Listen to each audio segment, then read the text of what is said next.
What are you doing for the algorithm overlords? We'll talk about it right after this. Stay tuned. 1 minute.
All right.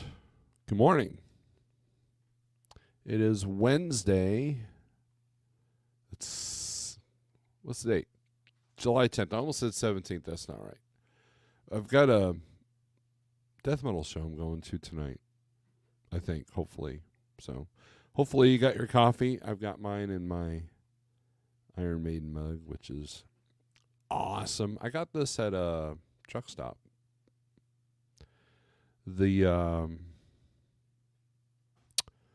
It's now a TA, but it was an independent truck stop there in Cuba, Missouri. I got this there, so there's not one other. I can't see another one on the interwebs like this. So if this breaks, it's gonna be gone forever. So, anyways, good morning. Hope all is well. And so not much to talk about today. There's the Asian Mai's been doing a pretty good job of keeping you guys up to date on whatever you need to know about the industry. The latest with freight waves, talking about broker, layoffs, and it's a lot of bad news. So can't let that get to you. But anyways, we'll go straight to low boards. Not much going on today. I have a couple of trucks to cover today. There's I noticed, so the title, Algorithm Overlords.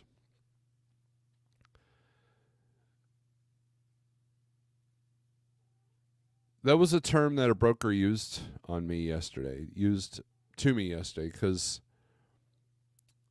I booked a load for, it was like 1607 and 72 cents.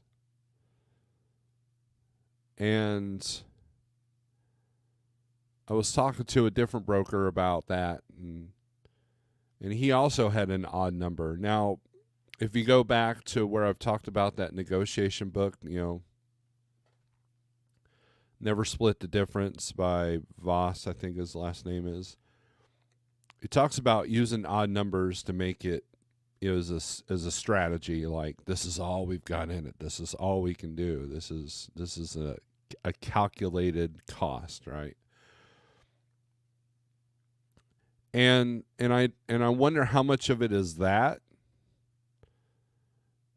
and I also wonder how much of it is the computer saying you can't go over a certain percentage margin loss on this particular load. So if the shipper's paying, $2,000 and they want to keep 20.2%, that kind of thing. Basically, what I'm saying is a lot of computers are doing a lot of the work. I mean, that's why C.H. Robinson literally just, laid off a bunch of people, because they've got computers and outsourcing to do all the work.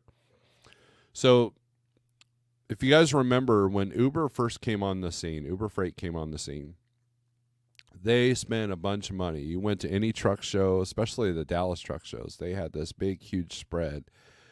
They had like country artists and the whole concert, and they had a beer tent, and they had, a whole, like the Uber tent one year at Gats was massive. They had, free food and everything, right? I mean, they got themselves really embedded in the whole deal. And they had a bunch of young IT kids, kind of talking to the drivers, nobody that knew anything about freight. It was all IT, they wanted the market share. So their detention policy was the best. And, they had like a $2 a mile for, basically their tonu was $2 a mile for your deadhead miles, plus I think it was another $150 or $200 on top of that. But you had to use the app. Like, you had to put on the app that you were on your way to the shipper. And what they were doing is they were collecting data. They were collecting all the data they could about the freight. And by getting the market share, they were putting small brokers out of business, and they threw money at this thing, right? They threw a lot of money at this thing. And what they were doing is they were collecting information. Well, the other brokerages have caught on to that process. Who's the company that bought Convoy? They basically bought their technology, right? They want the algorithms. They want to know where all the trucks are at, but the mandating of e-logs allowed them to do that. If you look at Sonar, that whole deal, it's all about the algorithms. It's all about knowing where all the trucks are at. It's all about knowing how certain companies do certain things, when contracts come on, and then it does that with the shipping, as far as the cargo ships and the air freight and all that. And so, just like being a YouTuber, you have to know how to tap into the algorithms. And so this AI comes in, and it's this whole thing on steroids, right? And we'll look at 123's AI configuration here in a second. But when you're, the AI is crazy, right? AI is being used in sports now, right? They're using AI to help an athlete's performance. Like, they're analyzing the stats, and they're analyzing how they run. They analyzing how they're catching. Like let's say in football, and it's going to be. You guys remember? Okay, I'm all over the place here, but you guys remember Rocky IV? A big Russian dude, fighting Rocky, and Rocky's all like training like in old school Russia with logs and an old farm that's off the grid, that kind of thing. Whereas the Russian dude was all about computers and science and steroids and like all this, all this technology, back in the 80s, to be the most efficient, powerful boxer there could ever be. Well, that's essentially what the world we're living in now. So, just like they've made it harder and harder for the single truck operator or the 10 truck operator or the 20 truck operator to have an old school approach to running freight,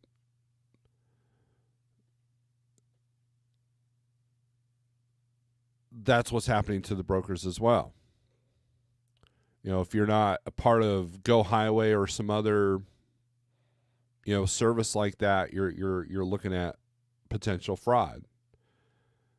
You know, gone are the days when almost gone are the days when, you know, a guy like me can start a brokerage and then go in and start, you know, running some freight because they all want technology. You know, that was one of the things when I was at Schneider. Their big selling point to the shippers was all of our trailers have trackers. So you have real-time tracking. This was like 10 years ago. Real-time tracking on where your load is at all times. And they were able to acquire a lot of customers because of that. Just like your Amazon package. You know, I literally watched one of my Amazon packages on my phone, like, approach the street. Like, they have real-time data. Well, they got that on steroids all across the trucking industry. And that's essentially changing the landscape for all of us. You know, there was a discussion on Facebook on Rate Per Mile Masters about emailing brokers. And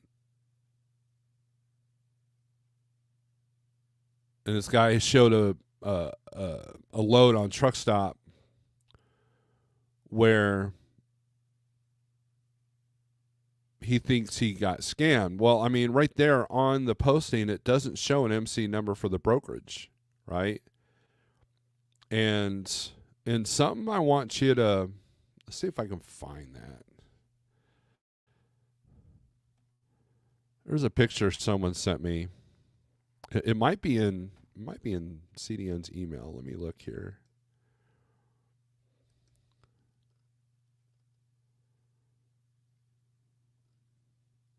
I apologize for the dead space, but, you know, whatever.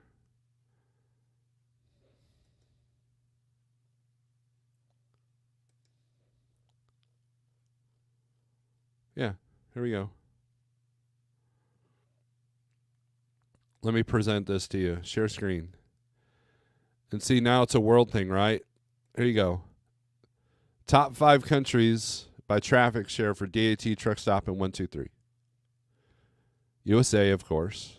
Macedonia, Moldova, Lithuania, and Pakistan.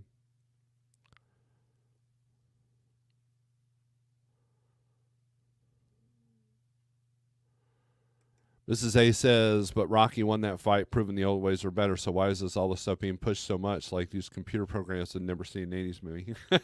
Well, most of them were probably not even born yet, number one. But number two, I mean, look at every futuristic book, movie written in the last 100 years, right? They've talked about, we think we can replace people with technology, but we can't, right? I mean, look at cars, right? They replaced a lot of the auto workers with robots. Are cars better built today? No, they don't care about that. It's all about profit margin, right? So if I can eliminate, if I'm a medium brokerage and I can eliminate 100 jobs because a computer can do the work of them, never mind the pesky details of you know,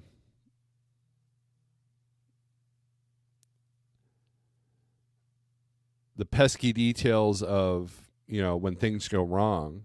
You know, I mean, look, when I flew to Nevada last week, there was an issue. I had a problem. I could not get a hold of a human being. And the people at the counter, the physical human beings I could talk to, they were no help because they had the same limitations. Computers are great when things are going great, right? Like, for example, you know, this technology that's, like, for example, there was a cop that pulled over a self-driving car there in Arizona, I believe, because it was going down the wrong way. It was literally going down the wrong lane. Why? Because there was a construction zone. And that's the thing. I mean, how many times have you guys been in a construction zone and the lane just kind of disappears, or the lines, you have to ignore the lines because there's a Jersey barrier right there? And did they have an accident recently where there was 2 guys that were evaluating the self-driving truck and it ran into the wall? Why? Because it was in the construction zone. Same thing with these Teslas. There's been a few wrecks in the Teslas because people are using auto drive in the construction zones. You know, I mean, corporations think that they can do better than humans. They think they can do better than God. You know, they change in our diet. They're changing our, you know, our health care. They're changing everything. You know, and if you watch these YouTube channels that tell you how to improve your YouTube channel, they're going to tell you it's all about tapping into the right algorithms. You know, like this, and it's usually something stupid. Like that Hawk Tua chick, whatever that's about. I mean, I've watched that. I'm like, okay, that's dumb, and then moved on. But it's become such a trend, such a meme, it's in every feed, and it's the butt of every joke now. And that chick got some deal with Penthouse now, and it's just like, you know, why? Because she got into the algorithm river there. So, you know, that's kind of, you know, freight is moving that way. Freight is that way. You know, you can even argue that some of the chats that I've done as far as like Ultra Logistics, you know, if you want to book a load with them, you actually get on their web chat. I think Pepsi's doing that now, which is good because they never answer the phone. But the idea is that sometimes when it's kind of like those calling, like you call your credit card, or you know, or you have an issue, and you chat with something. You think you're chatting with somebody, but it turns out that you're chatting with the computer, and then they give you to a real person when the computer can't solve your problem. And that's how brokering's being done now. Is if the computer can't solve your problem, then you get a human, just like at United Airlines. I never got a hold of a human though. You know, that was one of the downfalls of like Convoy. If you had an issue, it was like hell trying to get a human being. The last Convoy load I did, I went to pick it up in Joplin, and 2 of us showed up at the same time, two drivers. First driver had a pickup number, and they didn't have that product ready. It was pallets. And then they looked at my pickup number and said, your number doesn't even exist.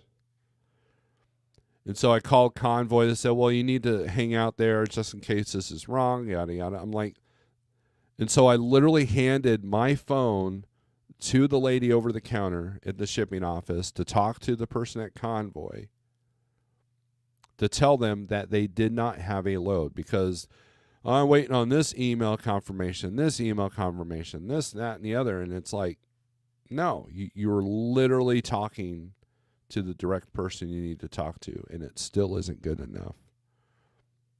Oh, well, look, Convoy's out of business now because they were doing that with every load. They forgot the human element. You know, why was Uber so successful in the beginning?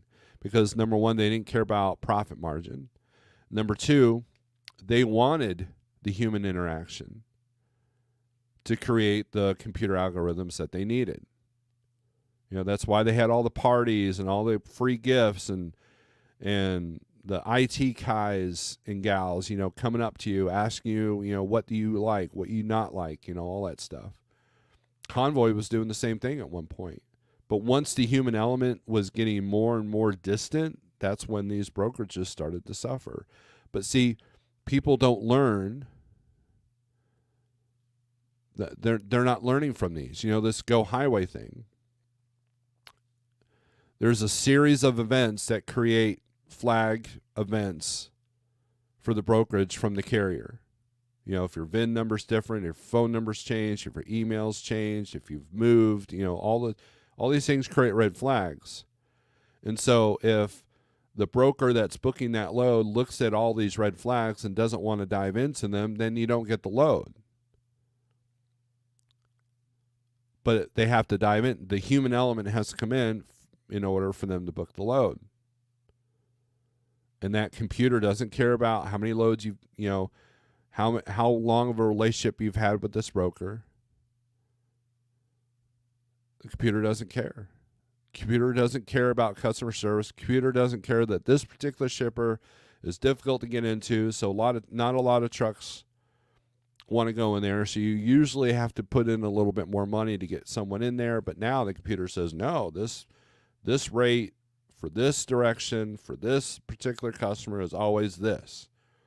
And because it's in this area, we can do this. So, what I try to do is I try to find the stuff that computers can't take over, like the multi-stop stuff, like the loads I was getting out of Denver. Ain't no computer messing with that, right?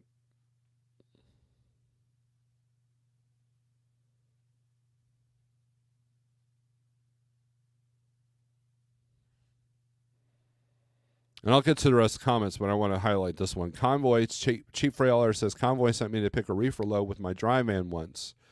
Took over an hour to get permission to leave. I had that happen with me in my own truck. It was a flatbed load. And I took a screenshot, emailed that to Convoy and said, you said this was a van load. Because computers are only as smart as the people inputting them. That used to be the old rule, but now this AI says, "Wow, we're better than the humans. We can think smarter than the humans," but you still don't have the human element. So while I'm chatting with a broker on their computer chat, are my negotiation tactics helpful now? Is my back and forth banter of, "Hey, how you doing? Good morning. I understand this, and yeah, it's great, but is all that out the window because computer says do not go above 20, below 20% profit margin, which is where most brokers are trying to aim for, despite what a lot of people might believe. That's the world we live in, And the old school trucking is just like the W9 and the 389s. It's an old dinosaur that's eventually designed to go away. They don't want that anymore. Now, if you get into heavy haul and specialized and like even trade shows and tours and hazmat and they still need the human element. So a lot of that still exists in there. But generic dry van and freight and reefer and flatbed, we're just going to have maybe not as flatbed as much, but dry van reefer, yeah, you're just ones and zeros on a computer screen. All right, let's go to the comments here. Let me remove this and remove this. Where's your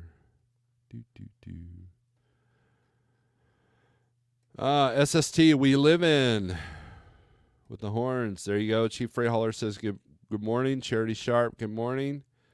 Big A, salute to all my gay pride friends out there.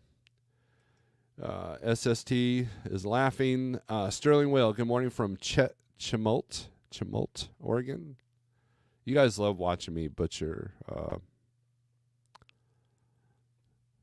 stuff. Please don't come to Georgia. Rates are sneaky. Yeah, don't go to Georgia, man. Sage Outcast. Chevron deference is a big deal. You might have to educate me on that. Romeland Services, good morning. Bonehead Truckers, wow. Good morning. Morning time, he says, not good morning.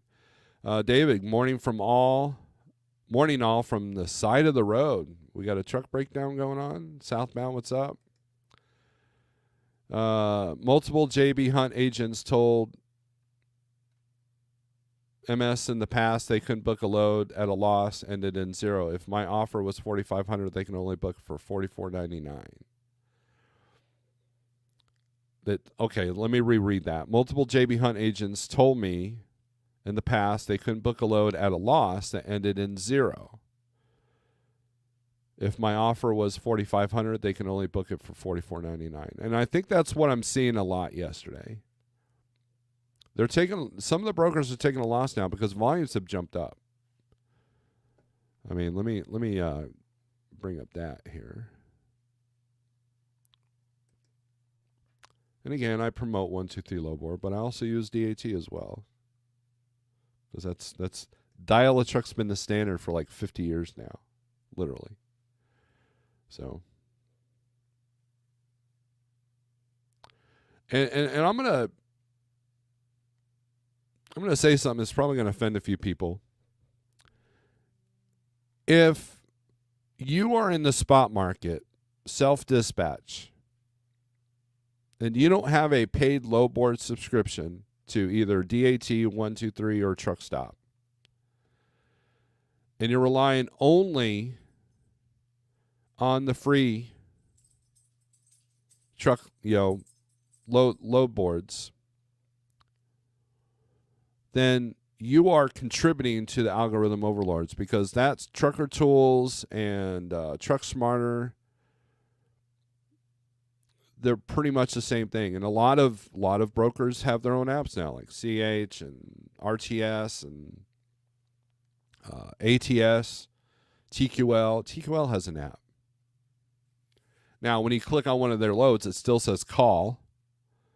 So you got to deal with that. But still, I mean, but maybe that's good, right? They don't want to talk to you. In fact, the number one drivers or carriers that were using Convoy were the ones that, where English is the second language.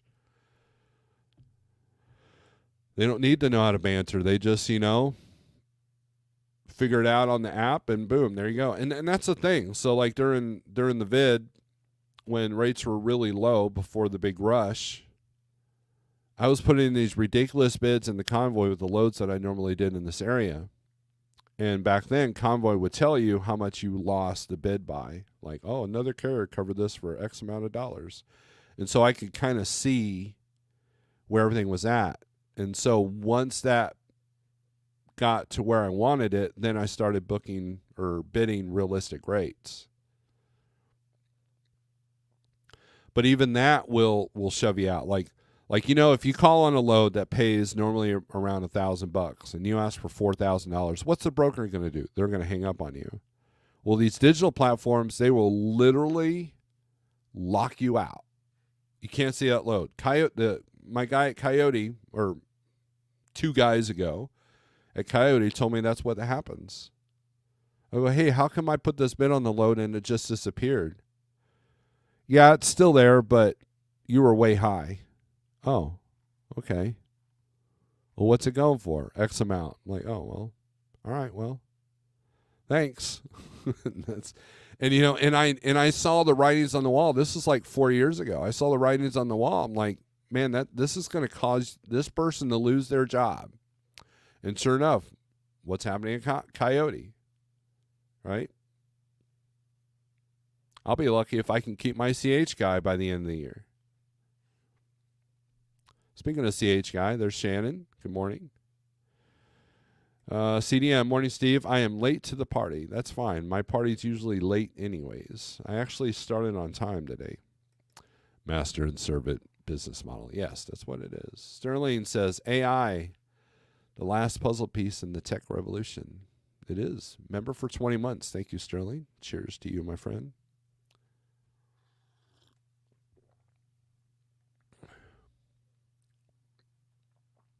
Sterling's saying hi to the wife. Wife's saying hi back. David's in here. Everybody's chatting with each other. I legit had an abacus for going up. I think we all did. And they were like toys. I had an abacus in kindergarten, right? CDN, freight brokers are not the only industry where email is the only way to communicate or seek assistance. Yeah, I talked about that later. Like I said, getting a hold of a person at United was next to impossible. It was impossible, actually. I solved my own problem. I guess that's the positive is eventually, if you're able to, you're going to solve your own problem.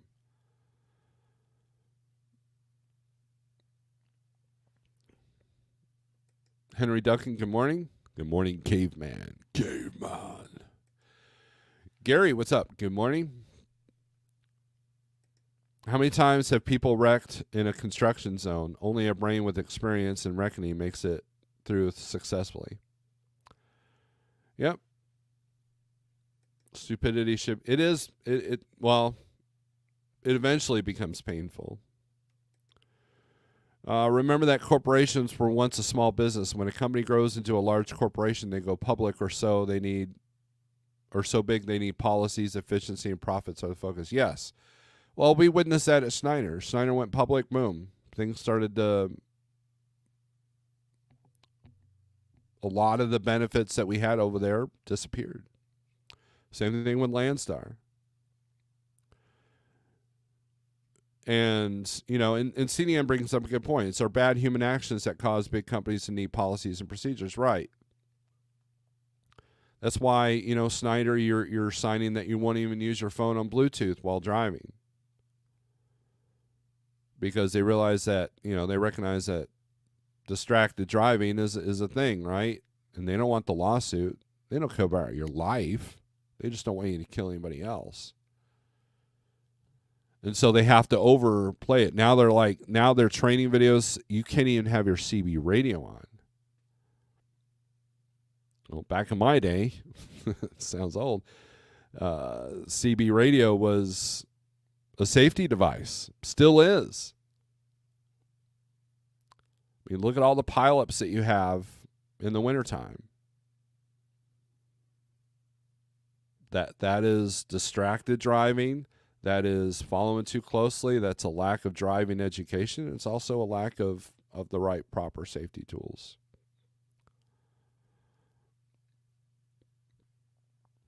I was a human once, now I identify as an S Corp.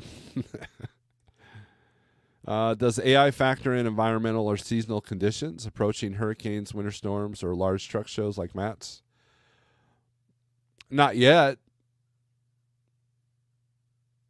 It can see the influx of trucks, right? It can see that, it can see that, okay, in Atlanta at about 3 o'clock, there'll be an influx of trucks according to our records. So therefore, you can drive the rate down a little bit at that point in time. Now, CDN texted me yesterday. He said that it's a lot of it's the shippers driving the rates down, and I agree with that. But I think there's a combination of the shippers relying on the brokerages that are selling their services through the technology, and they can sit there. I mean, Surge used to have ads for it. We pinpoint the exact moment when rates can be maximized, I mean, I was at, where was I? I was at Costco the other day. And you know what? They already had Halloween stuff out. I kid you not. It is barely July, and they already had Halloween stuff out. You're probably moving autumn freight right now if you're in dry van. Why? Because instead of doing it all at the last minute, it's just better to do it over time, right? Over a longer length of time. The Christmas rush and happened earlier and earlier every year that I've been in the spot market. I went from doing a lot, like, perfect example, the small appliances that come out on Neo Show. I did that with every company I've been with. I've done those loads. And usually September, October is when they were hot and heavy. Now it, then it got into August, and now it's in July.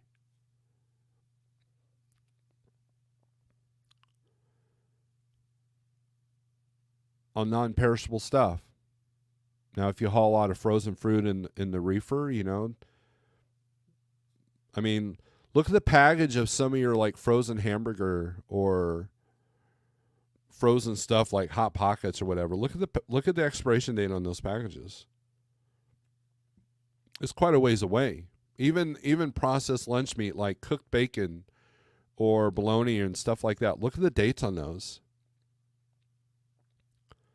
Like, hell, even half and half. You look at half and half and like, oh, this is good and this will be good until, 6 months from now.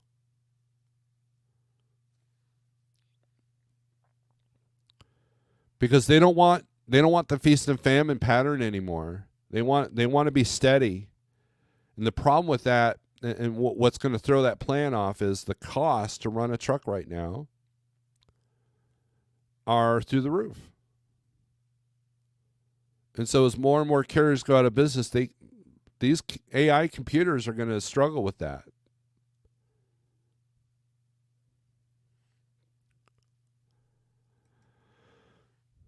CDN, we people ain't as smart as them machine thingies that know 1 and 0. Them machines have no feelings. Their decisions are not emotional. Right. And look, that's the difference of these mega carriers. They take emotion out of it. Are you a driver struggling because of this, that, and the other? Well, we don't care. Your truck's not making money. I mean, think about a fleet manager that is overseeing like 30 trucks. He doesn't know each 30 of those drivers individually.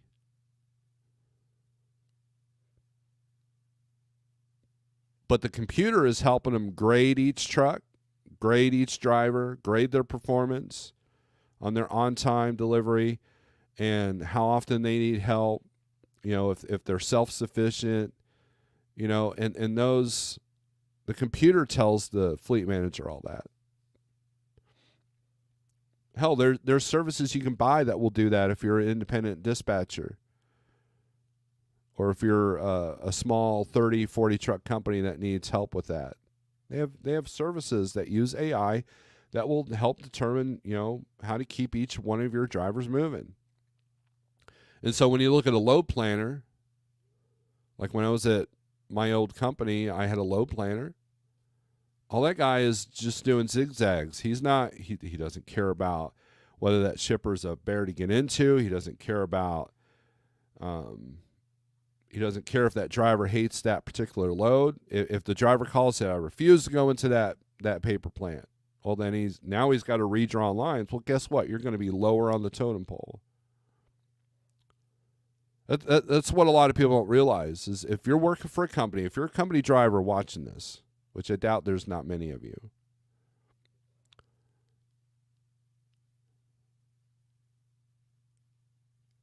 you're being paid to move freight. It's not your choice, right?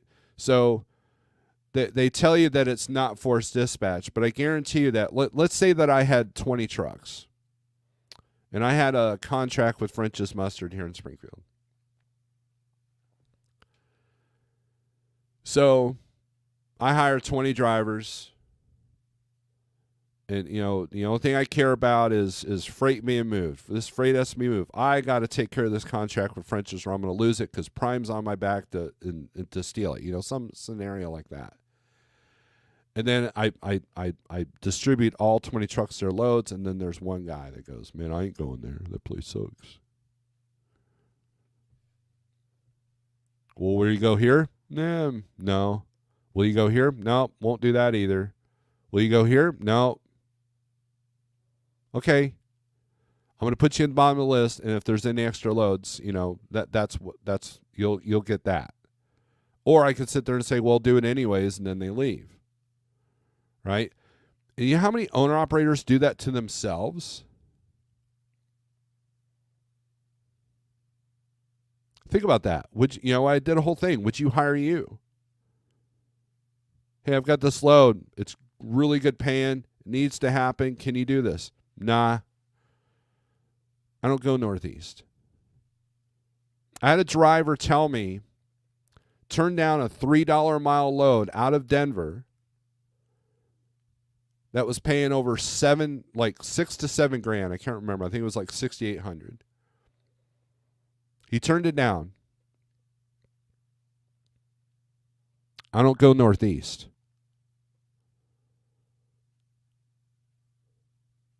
And that guy is a company driver who has zero choice where he goes now.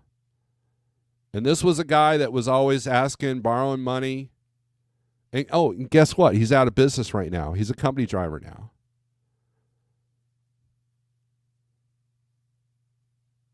And I don't have that opportunity anymore. Would I want to do these Denver loads over and over and over all the time? Probably not. I'm self-employed. I have choices, right? But if it would save my business, if it would keep me busy when rates really suck, then I'm up for it.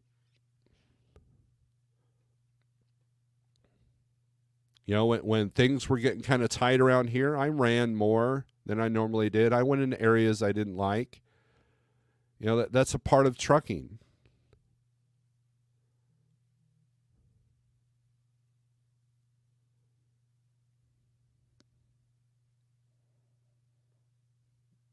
So, you know what? Of course they want to replace you. They want to replace the decision-making process. Because computers don't care that you don't like the parking situation in a certain area.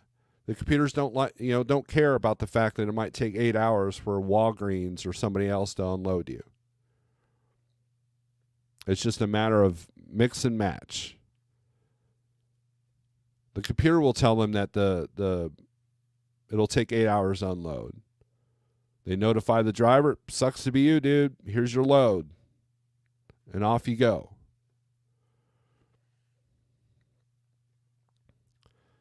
Josh, what's up? Lance, good morning to all my street friends out there. Jerome Jones, good morning. Empty in Rayland, Ohio. Well, you know where it's way to go. Had a nice chat with Jeffrey Light yesterday. Good deal, Gary. What happens to a load if the broker can't cover? Well, I mean, there's a multitude of things. If it's not urgent, then they just push the load back. There were so many times on Friday that I heard, on July 5th that the broker was like, hey, yeah, I had this load, but they're pushing it to Monday because they didn't want to pay the rates that was needing to be paid to move a load on that day. And the volumes look bad on DAT on Friday, so the algorithm, the AI was saying, keep these prices low. The shippers didn't want to pay that, and they're like, if you can't cover on Monday,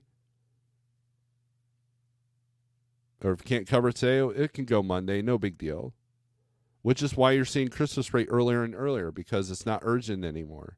It's when loads become urgent that you're able to maximize as a driver / dispatcher to make money. So, for example, hurricane. We just had a hurricane, barrel there. Because of the prediction models, they could stage the emergency warehouses a lot earlier now than what they could even 5 years ago. And a perfect example is in 2017, spot market saw 2 cool injections.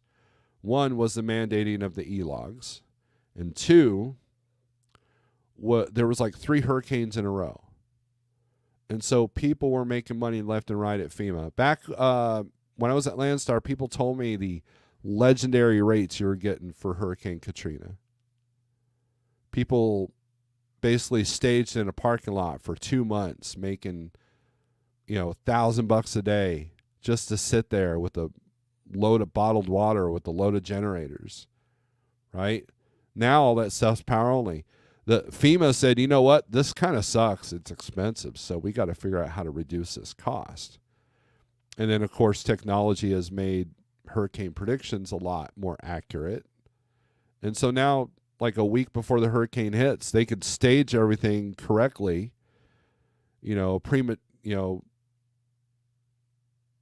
beforehand and reduce the cost it would take to ship. Tornado's a little bit harder. But you know what? You might get an area that needs bottled water and generators for like a day or two, but it's not like something that's going to change the whole landscape of the area. Then the algorithms go, hey, you know what? Looks like we're getting a little bit more money out of Georgia. So guess what? You don't have to pay as much money to go into Georgia. The computers tell you that. It sits on the dock. There are reefer loads that sit on the dock now. I feel like CHR doesn't want to talk, but the agents still working there do want to talk. I get calls from them asking if I would like an agent, I can call for bookings. I use one guy. Shannon has a couple that she uses. And that guy reaches out to me every single day. Hey, what do you need? What do you want? Where are you going? What are you working on? Way back in the day, late 90s, early 2000s, when Hess Oil had their own trucks, their drivers were not allowed to have CVs. Crazy. TJ, what's up? Hope you're getting better. 2026, LOL. We are currently at the moment in time where clearance Easter candy is passing Halloween candy at the same time. Pretty much. Spam lasts forever? Yes. He's not talking about the bad emails you're getting. He's talking about the actual lunch meat that's in a can.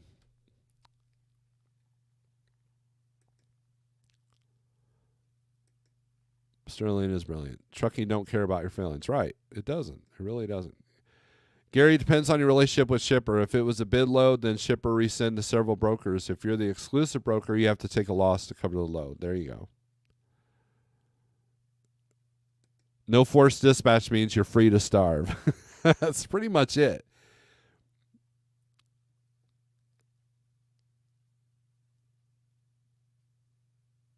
Because here's the deal. I've had drivers call me for consultations, in the past. Hey man, can you dispatch me? Okay, well, what do you need? Well, I need this, this, and this. I won't do this. I won't do this. I won't do this. I won't go here. I won't go here. I won't go here. I won't do this. I won't do this. And I need to be home every other day. Good luck. I'm not messing with that.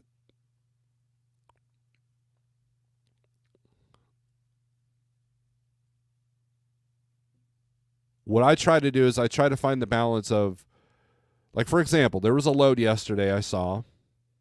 I called the driver up. Hey, this is the exact same load we did 2 weeks ago. I don't remember. Was there any problems? And he goes, well, we had this and this. I'm like, okay, yeah, that's what I thought. Are you willing to do it again? He goes, no. I'm like, okay, that's understandable. Why? Because as a driver, I'm like that too.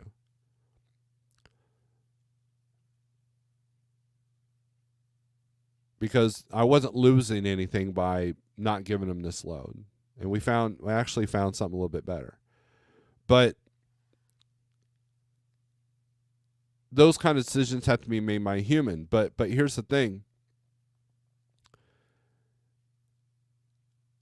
If that was my only option, then the driver would have taken it. But the driver that wouldn't have taken it, guess what? Now their truck payment's due and they have no way to pay it. And so if you're at a company and no forced dispatch, if you constantly turn loads down, guess what? You get put in the bottom of the pile and you're going to get the crappiest loads. And then hopefully you quit because you're just a liability, right? And the more limitations that are put on me when I'm trying to help a business out, then I realize it's the driver. Stuff like what I dealt with yesterday, that's understandable. That's an understandable, no, I would prefer not to. That was the term he used. I'm like, okay, there's other options. So I was just checking. Had I remembered how bad that load went, I wouldn't have even called him about it. I wouldn't have even considered it. So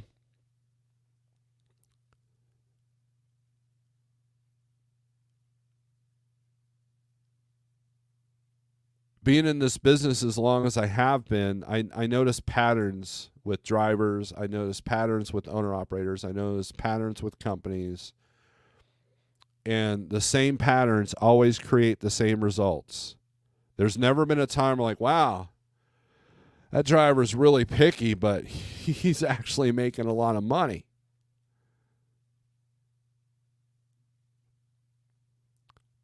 It's never happened. So what does that tell me? The more flexible you are, the more opportunity there is. And when there's more trucks than loads, then you have to stand out. And so you want the people that, I won't go northeast. Okay, well, I'll go into the northeast and I'll take advantage of that situation. I don't go into Dallas. All right, well, I know how to get in and out of Dallas, so I will take advantage of that situation. You sit there and you rot eating bad food there at that truck stop. I've been that guy, literally getting 400 pounds, saying, I ain't moving this truck for less than da-da-da-da-da, and staying at a truck stop for a day or two. By some miracle, by some grace of God, I was able to keep my business going. Don't know how. I mean, I do, but,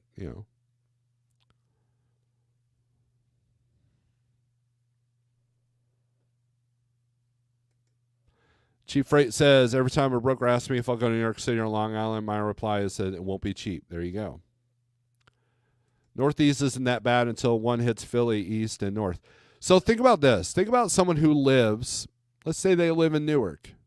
They're a truck driver. What is an everyday occurrence to them could be a huge stressor for someone that learned how to drive a truck in Nebraska. Right? So with these high-paying loads going into the Northeast, who's going to be having an easier time of it? The guy from Nebraska or the guy that lives in Newark? The guy that understands the area, the guy that understands the roads. He understands where to go, where not to go. Now, I believe in running a certain lane, which, that's primarily what I did. I think the furthest east I went in the spot market was up to Jessup, Maryland, I think. But that was, I got a good rate. But here's the thing.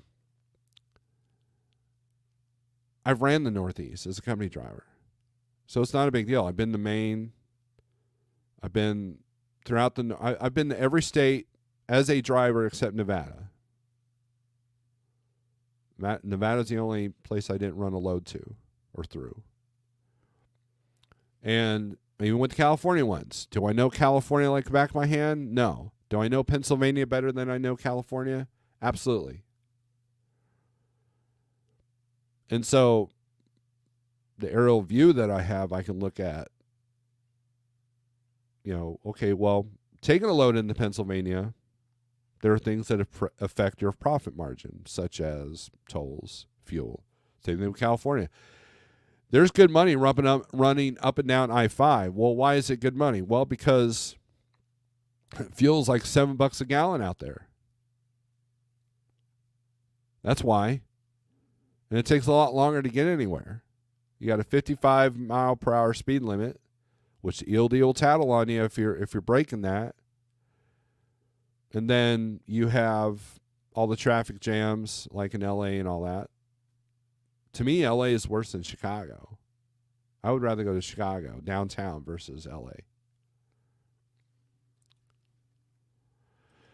Shannon says she would definitely hire herself.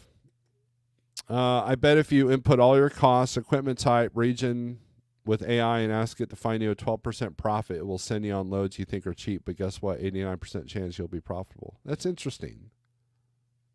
Huh. Chief Freight says, CDN, I'm currently experiencing learning the same thing. I've always ran off a rate per mile model and searching for the hot markets. I switched to the cost per day, and I'm doing things I haven't done. And Jeff has been preaching that for a long time. That's what changed my business, to be honest with you. Earlier I said, by the grace of God, I kept my business going. Well, here's what I realized. I needed to go to a platform that can keep me busy.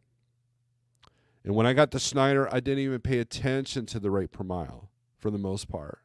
Now I did because the software I was using focuses on the rate per mile. But after I was done with the rate per mile, I would look at the rate per day. And what I found was I was making the same rate per mile as I was at Landstar, but the gaps were filled in. I've mentioned this many times. And so the rate per day thing works. There's a balance point. You don't want to do like, $660 a day for 660 miles. You don't want to do that. But at the same time, if let's say your cost is $500 a day. But at the same time, you don't want to sit there and I made $4 a mile, but it's only 200 miles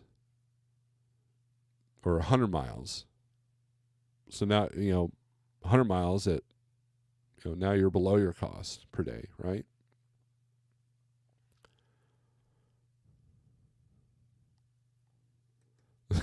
Sterling says trucking is a game of supplying demand while demanding supply. Mic drop. Let's not be fooled. 98% of shippers do not have any market rate software. Shippers' decision to push the load is based on rates as brokers email. It's not an algorithm. Many shippers require 3 quotes.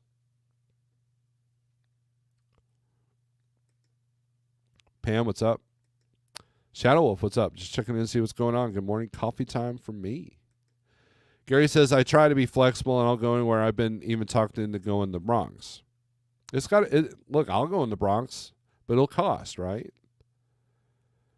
And when I talk to a driver, when I interview a driver that wants to be dispatched, and they go, well, I'm willing to do anything, but the rate's got to be right for it. I'm like, there you go. That's the mindset you need. Yeah, like Josh just said, I'll go anywhere if it makes sense.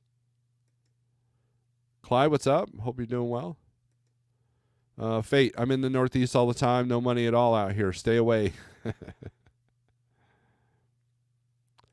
No, I've not gone to Alaska. You caught me on that, Rourke. I've not been to Alaska. I would love to do a run up to Alaska in the summertime in somebody else's truck, not in my own. That beats a truck up. I've been to every state except Vermont. That's interesting. Dude, when my dad was running reefer, we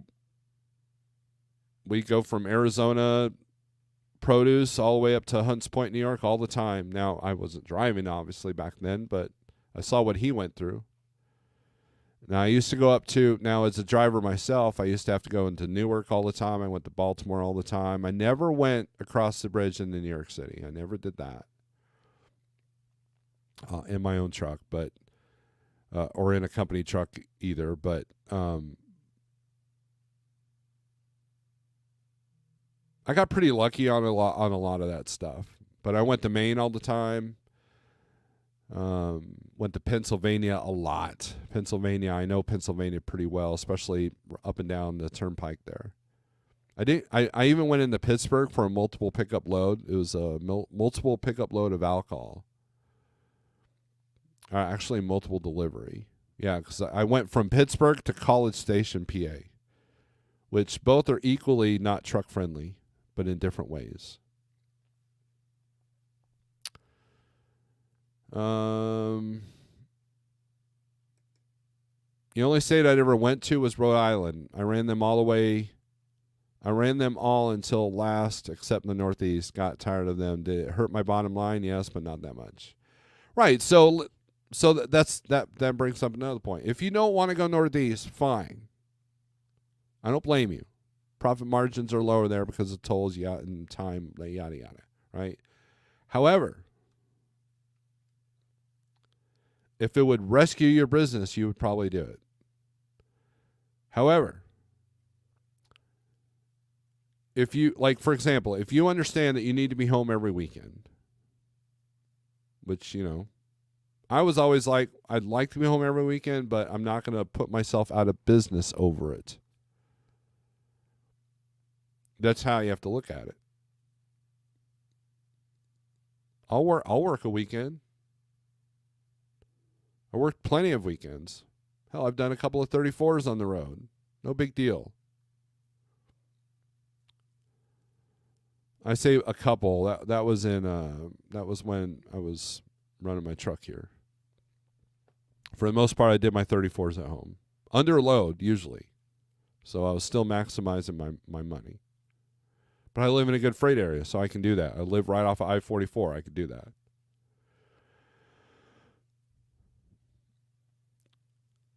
It's the people that won't adjust. Like, okay, so understanding that I like my home time, I had to keep my costs down, which means that I couldn't go out and get a $4,000 a month truck. No, right? If you have a $4,000 a month truck note, you can't afford to go home every weekend. If you have a lot of bills at home, let's say you got a $400,000 house and a $100,000 F1 F250 and you got a $40,000 RV and a $30,000 boat, and the spouse is using, it's got an Amazon addiction, then you can't afford to go home every weekend unless you're specializing. It's as simple as that. The lower your costs, the more flexibility you have, regardless of what the rates are doing. Because you got to remember that when we were getting the sky high rates, people still were going out of business. I talked to one guy that literally had $200,000 in debt. He didn't know what to do. I'm like, I think it's obvious you know what to do. You file bankruptcy. Because he couldn't make it work. And you know why? Because he was like, I don't do this, I don't do this, I don't do this, I don't do this. It's like, well, you don't need a dispatcher. You need a financial consultant and a lawyer. That's what you need.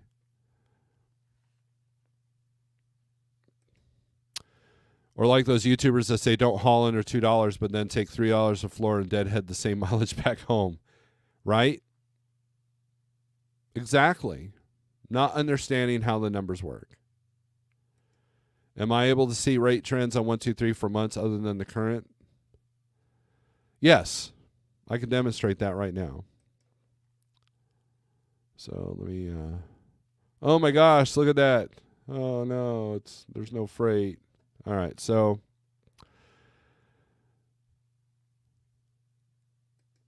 let's look at Sterling. We'll use Sterling search here.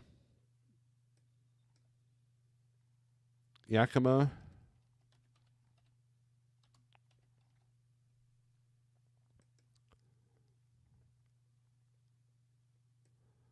To anywhere.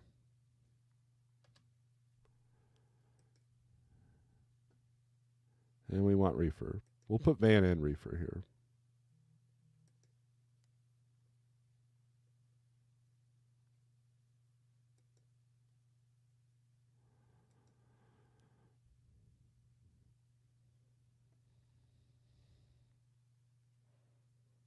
Here's the load going from Yakima to Fairmont City, Illinois. $3,800.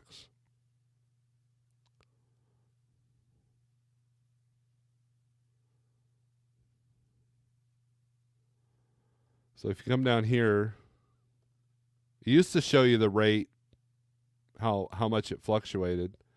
So what you can do is you go to market rates, and we'll do Yakima to Chicago. Yakima.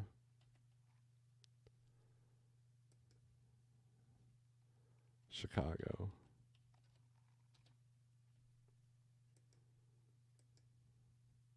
We'll do this for a reefer. All right. $4,500, right? It'll tell you the range here, but it'll also give you fluctuations from all the way back in 2020. So it's giving you 4 years of data here. It's been as low as 35, been as high as 45.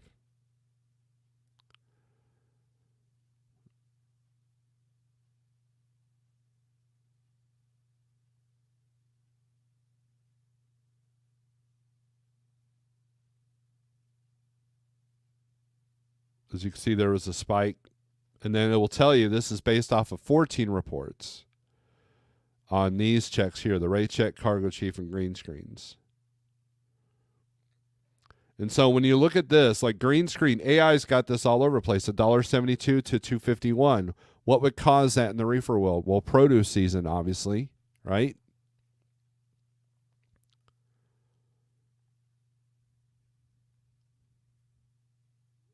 And it breaks down the cost here, your tolls and your fuel and everything. I've got mine set at 6 miles a gallon, 6 mpg. You can reset that. So if you got a Freightliner that's getting 8 consistently, then you can put that. I'd put it to 7. I always go lower than what I'm actually getting. That way there's no surprises.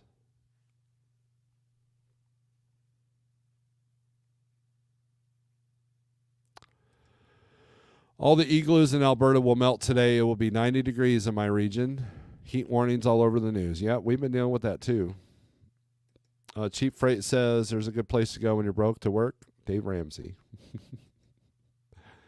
The assistant got my Northeast toll bill last Thursday for my Nova Scotia vacation 2 months ago, and her jaw dropped at the toll cost to drive up there across the 90 and towed her home and up and back. Yep. Global warming might actually help Canada for the land and whatnot. Hell, the ferry across to Nova and back was almost 400 Canadian. Canadian money is play money to everyone in the world. $1,000 US is about 1,300 Canadian. But yeah, so cheap freight hauler, yes, you can see these. And so let's do Springfield, Missouri, because I know this lane. Springfield. At least I used to know it. Springfield, Missouri to Columbus, Ohio. The one that I get made fun of for doing all the time. But it worked, so whatever. Let's do van. Get right.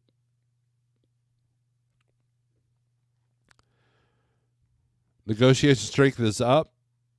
$2.52 a mile, 1611. Divide that by 2. That's your rate per day.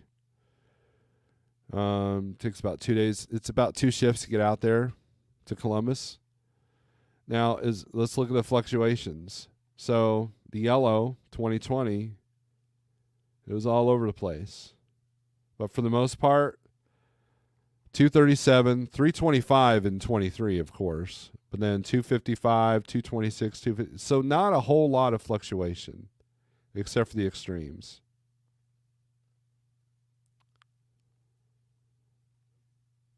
And there's usually consistent loads in both directions. And so if we reverse this, it's about the same. This is what I look for when a truck just wants to be consistent. So let's go back here. This one's fluctuated a little bit. $1.91, $2.65, $2.15, $2.27, $2.35. So a lot more fluctuation on this one going back.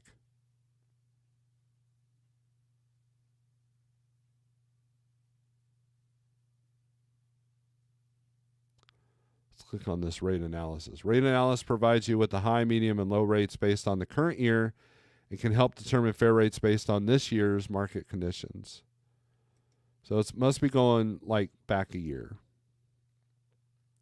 48065 if you want to try these tools out on 123. Or you can just keep using the cheap, free, Truck Smarter and looking at loads that are not even there. And giving in to the algorithm overlords. Red Lady, good morning. Hope you're doing well. Sterling says Red Lord. Hello, husband. There you go. All right, let's take a look at some market maps, shall we? Enough talking. Let's see what the algorithms are showing us. Here's Vervan. My coffee's gotten cold. Dang it. I know I've been talking too much when my coffee's gone cold. Arizona's still green, so we're still getting decent rates out of Arizona. Minnesota's still not great, so I would avoid. Wisconsin is doing okay, better than it has been. Indiana, Ohio, and Illinois have improved. Georgia is on a downward slide. Let's look at North Carolina, shall we?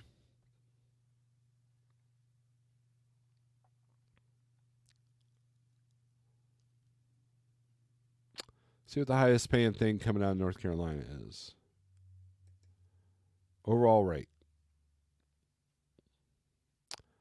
Washington, North Carolina, going out to California.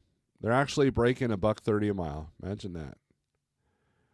A lot of freight going out west if you want the big numbers, right? So if you're looking at rate per mile, this is where you got to find the medium, right? The middle ground. And there it is. Ryder's got a Belmont, North Carolina to Danville, Virginia. That's only 150 miles. They got $1,000 on it. $1,075. Let's see what's going on with this load. It's probably a drop trailer or 18 stops, something like that. Yes. Check it out. My wife is freshening up my coffee. Thank you. Unfortunately, that coffee pot's been off for an hour, so it's just as cold.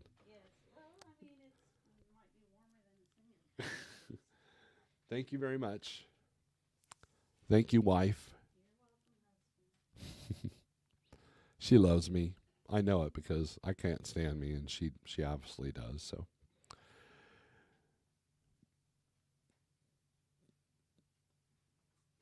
hazmat. So there you go. It's a hazmat load. That's why it's paying so much better. But here's the load paying. Okay, so check this out. So this is $7.17 a mile. This is a hazmat load going 150 miles. And then right underneath it, you got a load paying almost $6 a mile. That's not bad, right? $6 a mile, but it's paying $275. And more than likely, that's the only thing you're going to be able to do all day. So is that a profitable load? No. If I click on this, my rate per day is set at $350. It says 6% above my cost per day. Oh, it's got multiple stops too.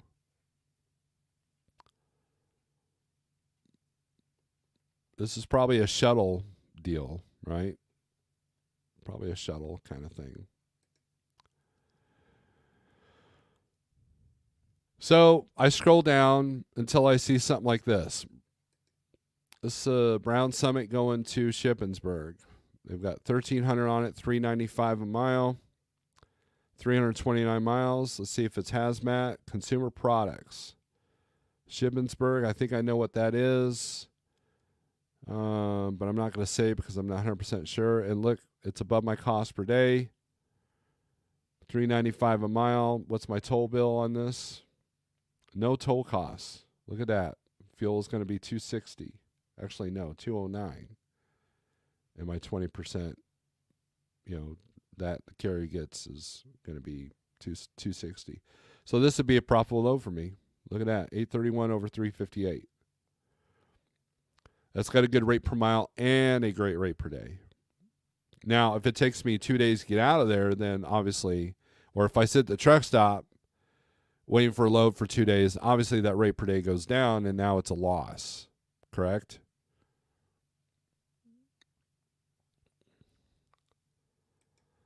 Shannon wants to go to Salinas, California as soon as possible. I don't know why.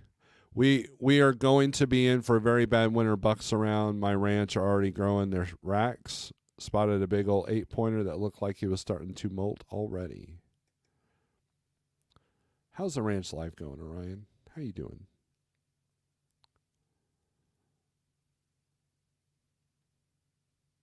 So I scroll down on these until I start seeing, the bigger numbers. Like Charlotte to Hamden, Massachusetts, obviously Northeast, 2,200. 1,350 for 463 miles going to PA. Another one going to Shippensburg. This one's only paying $976 versus the 13. The it was 1,000 on the other one. But then you got this Woodfin, North Carolina, Rome, Georgia, 241 miles, $700. If my cost is only $358 per day, this is a good rate. So I also see that the better rates obviously are going to the Northeast. But if you do the big rate number, you're looking at loads going to the Northwest or West. Let's look at inbound. What's the highest rate per mile going into North Carolina? $5.73 a mile, $275. Here we go. Beaufort, Georgia to Charlotte, North Carolina. Let's take a look at that one. $800 for 218 miles.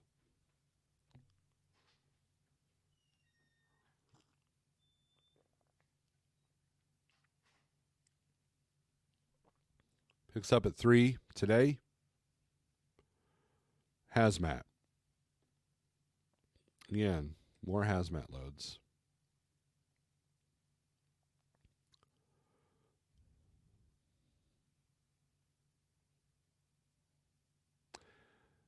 Let's take a look at this Florence, Kentucky to North Carolina. 424 miles. They're at 1356. Picks up at 5:30. Not until the 19th. Delivers the 22nd at 6 a.m. Another hazmat load. So it's obvious that 123 has turned into the hazmat load board.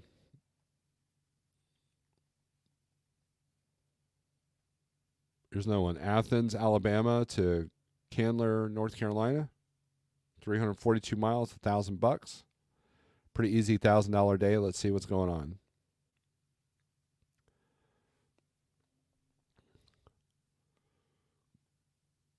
Baled plastic. So you're probably doing post-consumer plastic, which can be dirty. So other than that, it's probably a pain in the butt. Picks up tomorrow at 2. But you know what? $1,000 for less than 400 miles. $292 a mile right there. There's probably some urgency to this load. It can't sit on the dock, so they got to move it. So if they've got a contract, they're taking a loss, like CDN said. Fox Logistics has Dayton, Ohio to Concord, North Carolina, 1,300, 273 a mile, 477 miles from Ohio into North Carolina. It's got a second stop, so it's got Springfield, Ohio for the first stop. So it's probably a 2 pickup, 93% above my cost per day. So depending on the mileage, 19,000 pounds, pretty easy. Depends on the delivery. So Shannon says Ohio to Michigan today. All right, well, let's take a look at that. Find loads.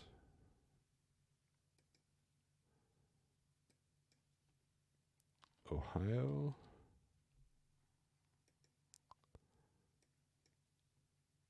To Michigan.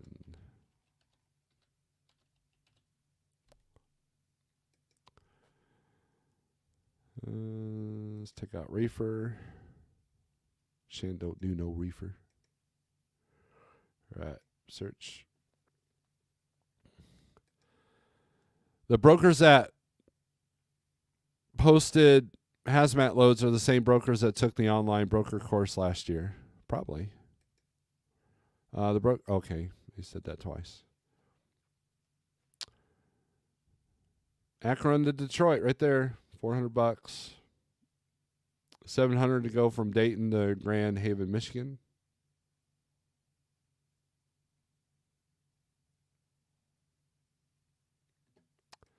Come on with it. Michigan, the home of Michigan turnaround. State troopers with sirens from 1950. And Detroit muscle. Also trucks with 1,000 axles. Yes. Good old Michigan. All right, let's sort this by the highest rate per day. Or rate per mile. Or we'll just do highest rate. $8.40 to go from Lockburn to Oak Park.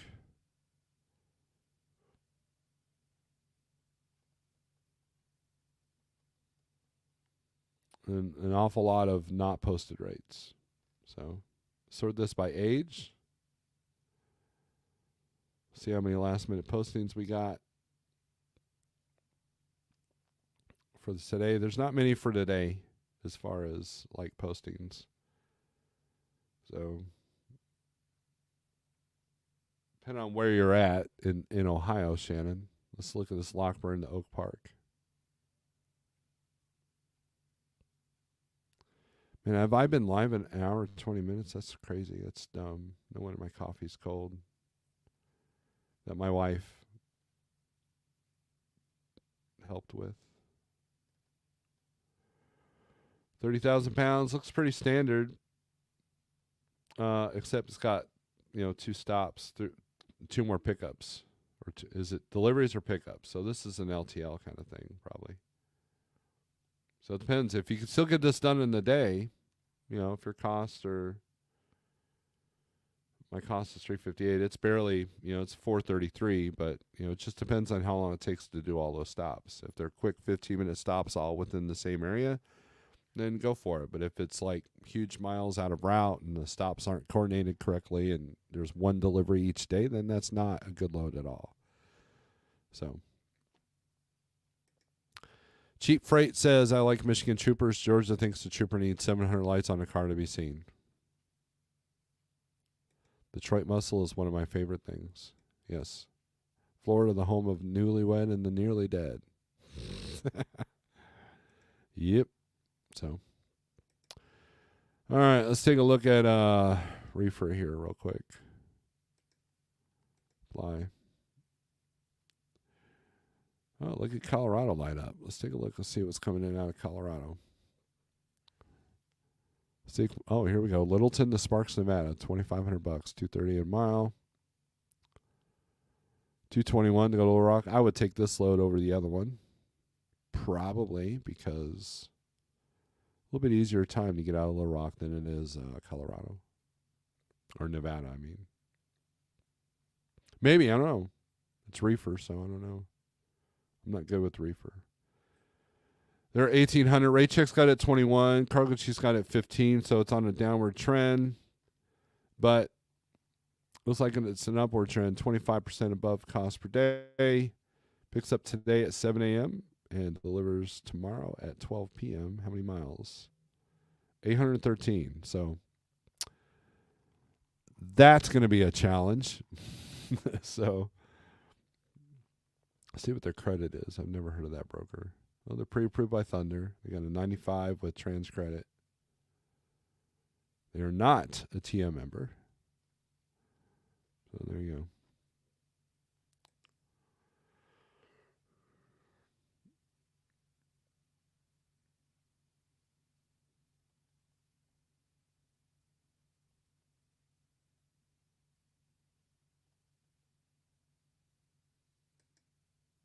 So obviously there's a shipper in Center, Colorado.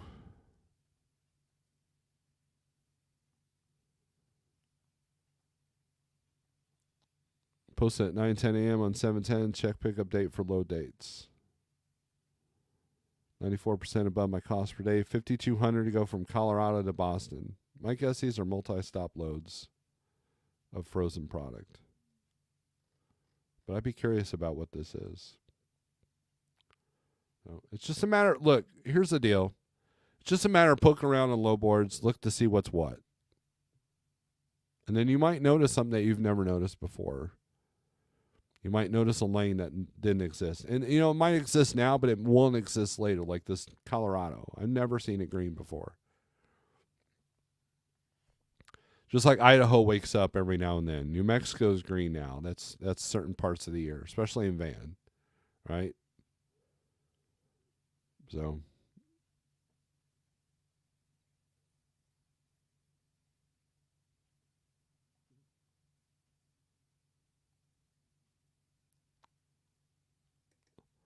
5-0 mono blinded in the name of safety. Shada says Hebron. Okay, so now that you've given me a specific deal,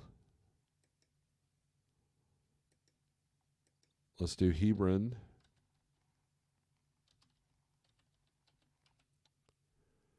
Hebron, Ohio to Flint. Shannon's trying to get home to her meat.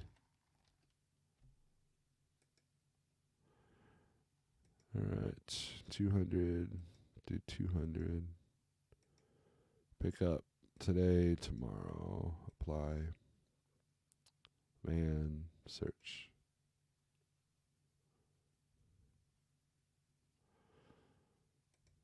CDN says, great discussion today. Have a great day. Thank you, CDN. I always appreciate your input.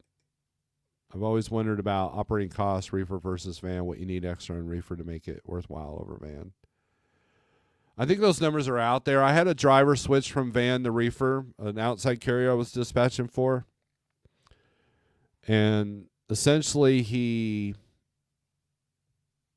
grossed an extra 38,000 and he netted an extra 17.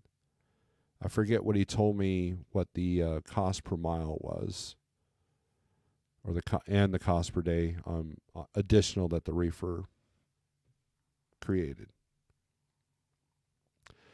It's like quite a few loads here, Shannon. A lot of them are for tomorrow though, but there's a few. So let's see what the highest one is. Highest rate, because Shannon pays attention to the rate per day, not the rate per mile. There we go. Seymour, Indiana, Youngstown, Ohio. I wonder if this is a hazmat load. Quite a bit of deadhead on each direction. That's part of it. Then that Lockburn to Oak Park was back up. Yeah, it's got an extra stop in Pennsylvania. So yeah, that's going to be off a little bit on the mileage.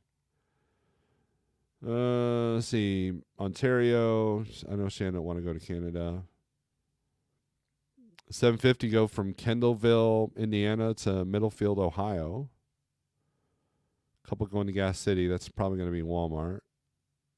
Kalamazoo. Oh, here you go. This has the least amount of deadhead. Columbus, Ohio to Kalamazoo, Michigan. 27 from Hebron. 108 from Flint.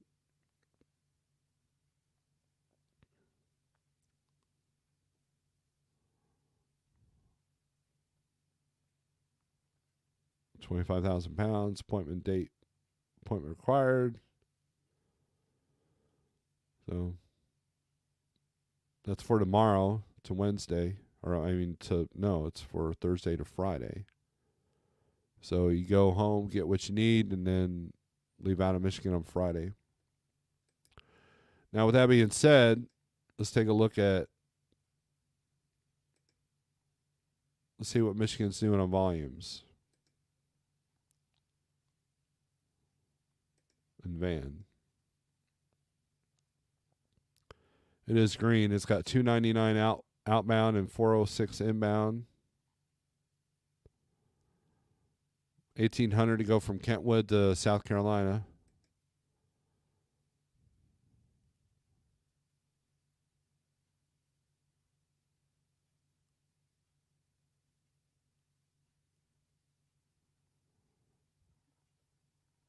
Consumer products. Be a good weekend load. Pick up at 2. Deliver 9 a.m.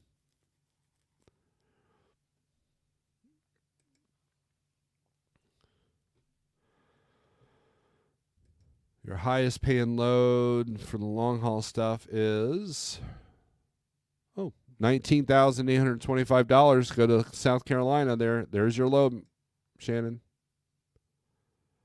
$25 a mile. Brag about that one.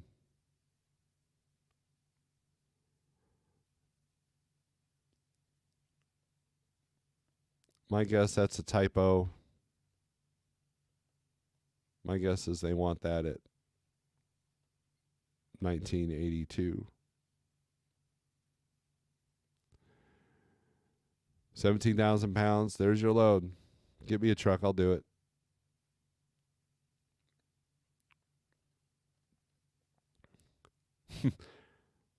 Let's see, my profit per day is 2,035% above cost per day. You gotta love it. Come on, what it says, I would guess around the 20 cent per mile mark area once you calculate total cost of ownership. The largest deterrent of running reefer is the load times and lack of loads versus van, I would think. Yes, the volumes are consistent, or definitely different. Cents per mile. Turns out I'm a distant relative to an Algerian prince, and I only need 30K to receive my fortune. Send 30K. There you go. I'm paying with Bitcoin. Doge going to the moon, baby. Let's not start that subject. All right, everybody. I got to get off here. I got stuff to do, and I got to pee and heat up my coffee. So, chasing ghosts. More fuel availability in Houston area. If they don't have power, that they can't pump fuel. Had the fuel in Beaumont yesterday. So yes, if you're going into Houston, make sure you keep an eye on where you're going and make sure you got plenty of fuel going in. So, and then you're probably just going to deadhead out, just not even deal with that. So, let me check something real quick. I'm glad you brought that up, Ghost. Ghost.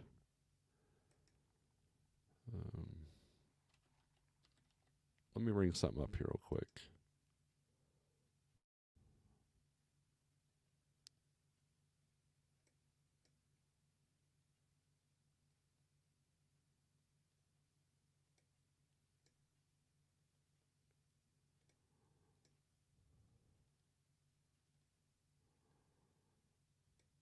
All right. Let's show traffic.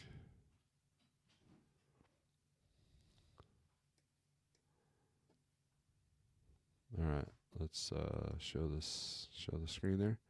All right. So this is Houston. Got a lot of road closures here due to flooding. So just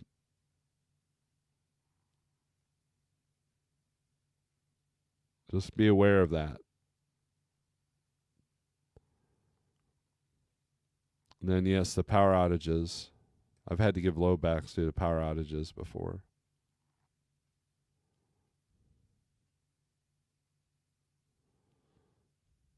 So just,